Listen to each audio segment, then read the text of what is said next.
Bonjour à toutes et à tous, je vais vous montrer comment ajouter des éléments de cours dans les photos 360 sur la Navirothèque. La Navirothèque est une plateforme en ligne qui permet aux étudiants de se familiariser avec leur futur lieu de travail.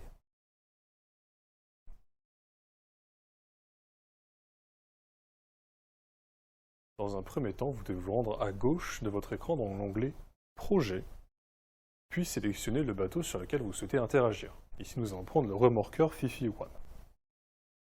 Une fois arrivé dans cet emplacement, vous verrez qu'il y a de nouveaux éléments qui sont affichés, notamment cartes et objets, qui sont les schémas du bateau faits par la société, 360 photos qui sont les photos faites directement sur le navire, et documentation qui sera l'espace où vous pourrez rajouter vos éléments. À savoir que vous pouvez rajouter soit un seul élément, une photo PNG, un document PDF, ou alors un dossier regroupant plusieurs photos dans un seul point.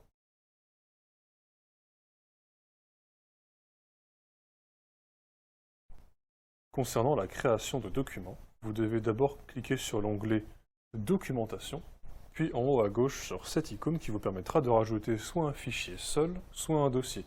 Vous pouvez choisir le nom du dossier, bien évidemment. Une fois que c'est fait, vous devez choisir parmi les photos 360 laquelle vous intéresse pour que vous puissiez interagir dessus.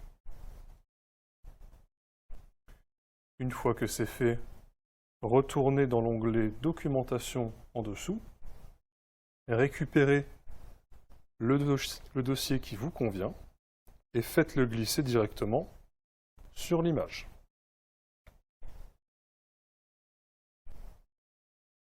Ici, vous voyez que le document s'est transformé en icône de fichier noir.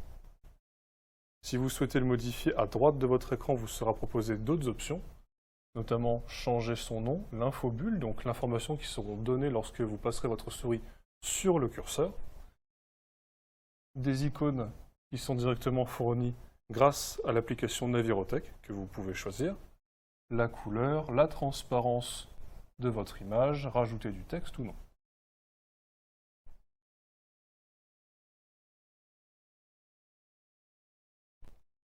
Et pour finir, nous allons voir la création de parcours sur la Navirothèque en allant dans l'onglet Cartes, puis choisir le pont que nous voulons.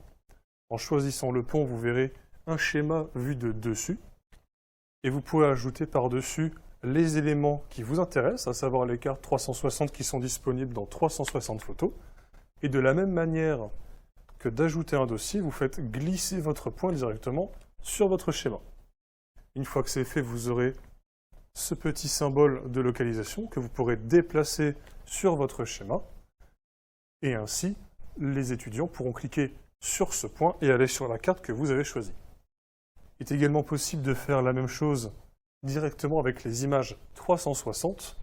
Donc pour ceci, vous sélectionnez une image, vous prenez une deuxième que vous faites glisser dans votre schéma, et ici, contrairement à un petit point de localisation, ce sera un point noir qui clignote.